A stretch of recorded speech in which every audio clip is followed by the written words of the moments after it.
every single year, I feel like there's always a couple games, or maybe there's like one standout game where it is definitive that that game is the biggest pile of dog crap to come out, and it takes the cake for worst game of the year. I mean, 2 years ago, 2023, we had The Day Before, which just, that was bad because the game was bad, but also a lot of controversy surrounding it. Last year, it's really tough for 2024. There were some, like, a lot of disappointing games.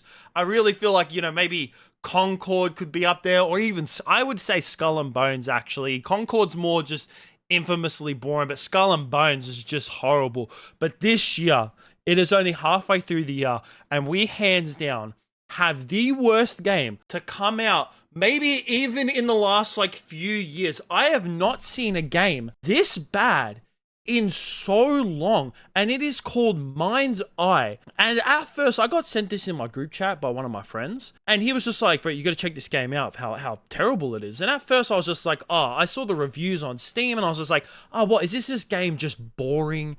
Like, well, what is it that makes it that bad?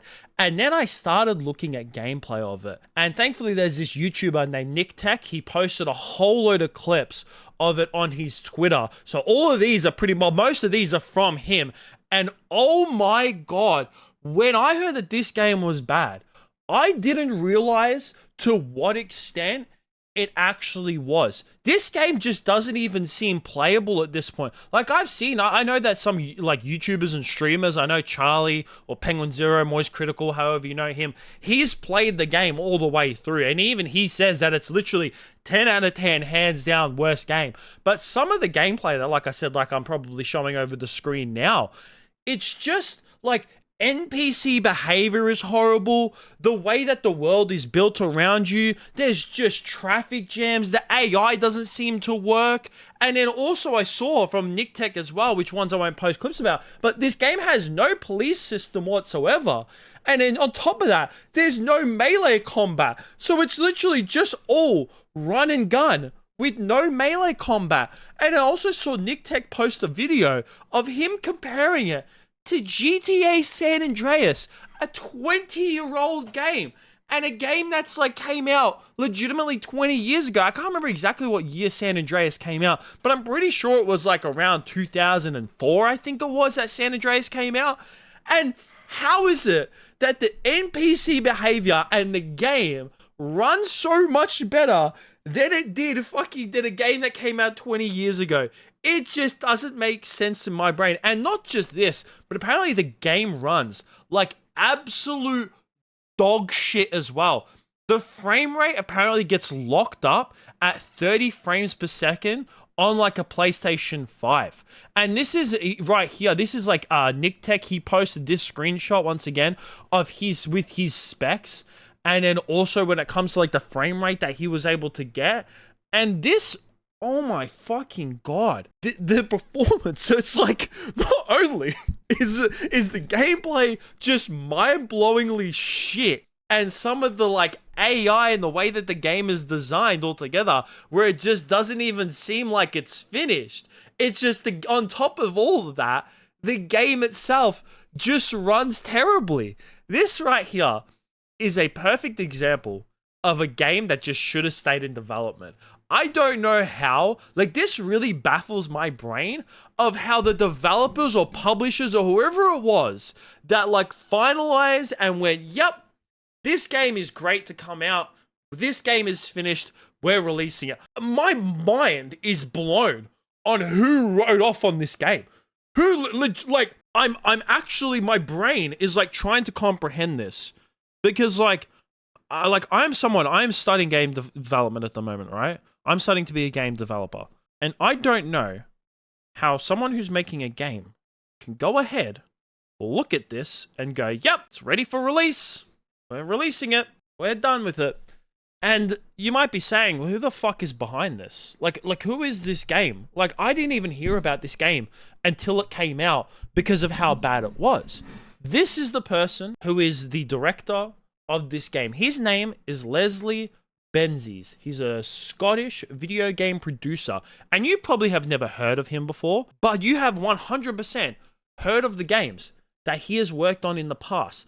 This man was a former president of Rockstar North. He was the lead developer on the GTA series. He was responsible for Grand Theft Auto 3 and Grand Theft Auto 5, including GTA Online, and then apparently he had some issues with like a lawsuit when it came to Take-Two Interactive. I'm not sure of how exactly he was involved in that, but that's not here nor there. We're here to talk about video games, right? So this guy, he was one of the lead developers on one of the greatest video game series of all time, in one of the greatest games ever in GTA 5, right? And then he leaves Rockstar in 2016, starts his own company, and this is the shit that he comes out with.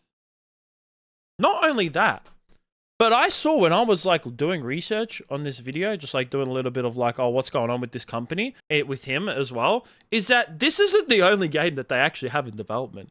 His company that like did that this game released, right? I think it's called Skyboy Rocket or something like that. They have an MMO coming out. That's right. They're developing an MMO. And as someone who's doing game development, loves video games, has played so many video games, MMOs are hands down, like by far, the hardest game to develop because of the sheer size of an MMO.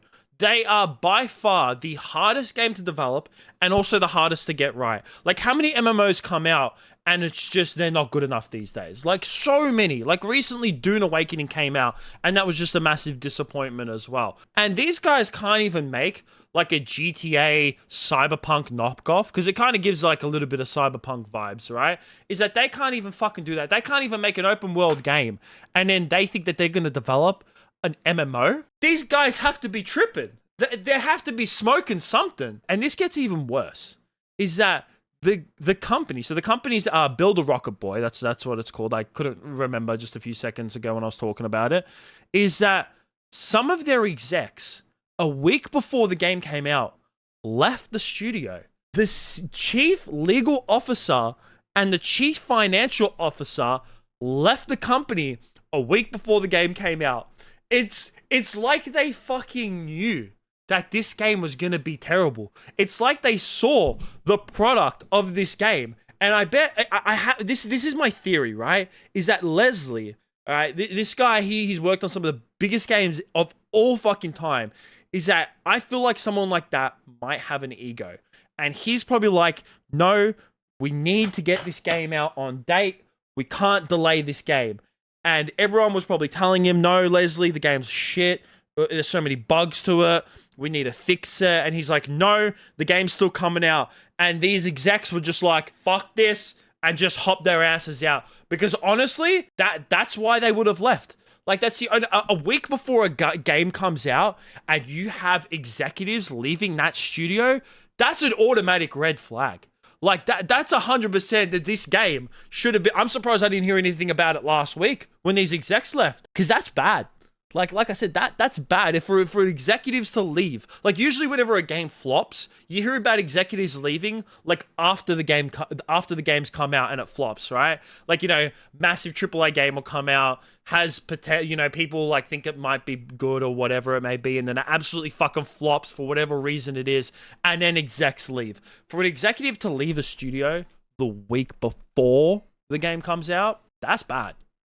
That's really bad. And then the game comes out and it is being labeled as a masterpiece of bad gaming. Like, that's how bad this is that like whenever I've seen any clips of it, it almost is getting to the point where it's so bad it's good. And you know what? It kind of is. It's fucking hilarious of how bad this game is. My favorite clip though, out of all the clips that I've seen, is I saw Extra Emily playing it, and she somehow managed to Austin Powers her car between a fucking wall, and then the car just set itself on fire and fucking exploded. That right there, like, is hands down. Like, you want a summary of how bad this game is? Like, Extra Emily doesn't even play games on one point. So the fact that she's playing it, she could tell it's just like, damn, this is a real meme. But the fact that the car just Austin Powers itself and then just ignited and exploded, it's just like, yep, sounds about fucking right. But I would definitely like to hear what you guys think about this down below. Did you actually play this game? If you have, I would definitely like to hear what your experience was like. I've just watched people play it and watched clips of it. I would never buy something this bad. I'm too broke to actually spend money on this. I save my money for like actual good games. But that's going to be it from me. Make sure you like, subscribe, all that kind of stuff. Peace out.